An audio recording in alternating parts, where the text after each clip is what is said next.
안녕하세요. 하이델베르크 10주차입니다. 우리는 지금 사도신경에 대해서 함께 공부하고 있지요. 지난주에 우리가 배운 것은 전능하사 천지를 만드신 하느님 아버지에 대해서 배웠습니다. 하나님은 전능하십니다. 근데 그 전능하신 하나님이 내 아버지이심을 아는 게 중요하다 말씀을 드렸습니다.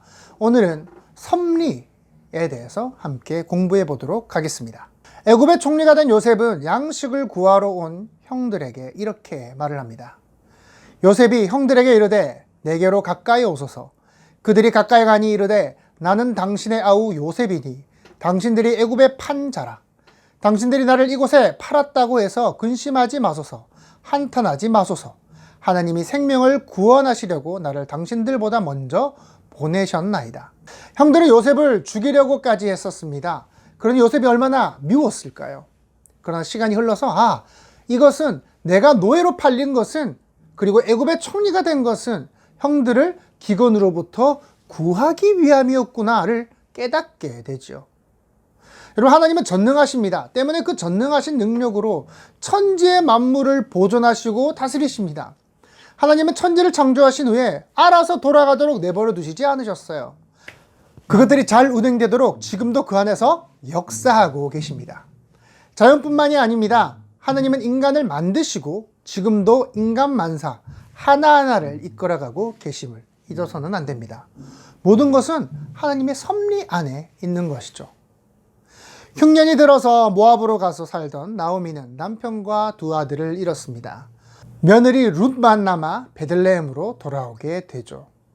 뭐라도 먹어야 할 거 아닙니까? 룻은 먹을 것을 얻기 위해 추수밭에 나갑니다. 그때 우연히 보아스의 밭에 들어가게 되고, 마침 보아스는 그때 일꾼들을 살펴보고 있었습니다. 성경은 마침이라는 단어를 사용해서 우리가 우연이라고 생각하는 건 역시 하나님의 섭리임을 말해주고 있습니다. 여러분, 하나님의 뜻이 아닌 게 없습니다.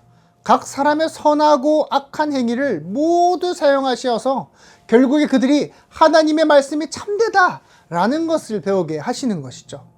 그래서 바울은 로마서에서 이렇게 말합니다. 우리가 알거니와 하나님을 사랑하는 자, 곧 그의 뜻대로 부르심을 입은 자들에게는 모든 것이 합력하여 선을 이루느니라. 여러분, 좋은 일만 일어나는 것이 아니에요. 나쁜 일만 일어나는 것도 아닙니다. 좋은 일, 그리고 나쁜 일이 모두 합해져서 결국 그 백성들을 선한 곳으로 이끌어 가시는 것. 그것이 하나님의 섭리라는 것입니다. 하나님의 섭리를 받아들이기 힘드신 분이 있을 수도 있을 것 같아요. 하루살이는 인간의 삶, 계획, 비전을 알 수가 없겠죠.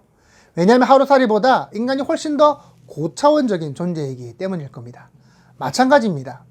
지금 우리는 하나님께서 삶을 어떻게 섭리하시는지 이해하기도 어렵고 추측할 수조차 없습니다.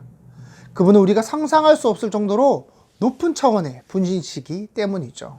오늘 팀 모임에서는 여러분이 지난 삶을 되돌아볼 때 그때는 알지 못했지만 지금은 하나님께서 인도하셨구나 라고 고백할 수 있는 일은 무엇인지 한번 나누어 봅시다. 한 가지 실천사항으로 잠시 여러분의 계획을 멈춰보는 것은 어떨까요? 잠시만요. 여행이든 미래에 대한 준비든 취업이든 그것이 무엇이든 하루만 잠시 여러분의 계획을 내려놓아 봅시다. 그리고 하나님께서 인도해 주시기를 기도해 보는 건 어떨까요? 그럼 다음 시간에 다시 뵙겠습니다. 안녕.